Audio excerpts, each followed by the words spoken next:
Hi hello నమస్తే.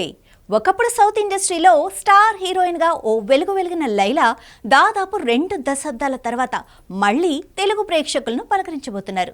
సుమంత్ ప్రభాస్ హీరోగా తెరకెక్కిన గోదారి గట్టుపైన సినిమాలో కీలక పాత్రలో నటిస్తున్న లైలా మూవీ ప్రమోషన్స్లో భాగంగా ఇచ్చిన ఓ ఇంటర్వ్యూలో చేసిన కామెంట్స్ ఇప్పుడు సోషల్ మీడియాలో వైరల్ అవుతున్నాయి. తన కోస్టార్లలో ఎవరి మీద క్రష్ ఉందని లైలాకి ఎదురైన ప్రశ్నకు ఏ మాత్రం ఆలోచించకుండా సూర్యాని టక్కన చెప్పేశారు లైలా.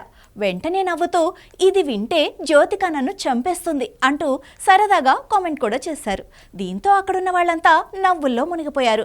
సూర్య లైలా కాంబినేషన్లో వచ్చిన నంద, ఉన్నై నినైతు, పితామగన్ వంటి సినిమాలు అప్పట్లో భారీ విజయాలు సాధించాయి. ఆ సినిమాల సమయంలో ఇద్దరి మధ్య మంచి ఫ్రెండ్షిప్ ఏర్పడిందని, ఆ స్పెషల్ బాండింగ్ వల్లే సూర్య పేరు చెప్పానని లైలా క్లారిటీ ఇచ్చారు. అలాగే తన సెకండ్ ఇన్నింగ్స్ పై కూడా ఆసక్తికర వ్యాఖ్యలు చేశారు లైలా. కేవలం తల్లి, అక్క పాత్రల కోసం తిరిగి రాలేదని, తనకు నటన మీద స్కోప్ ఉన్న బలమైన పాత్రలే చేయాలని ఉందని లైలా అన్నారు.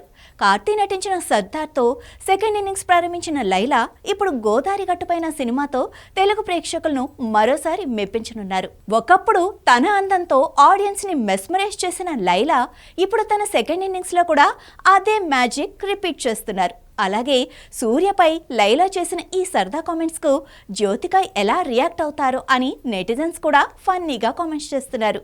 మరి ఇలాంటి సినీ అప్డేట్స్ కోసం చూస్తూనే ఉండండి సినీ ఫ్లాష్.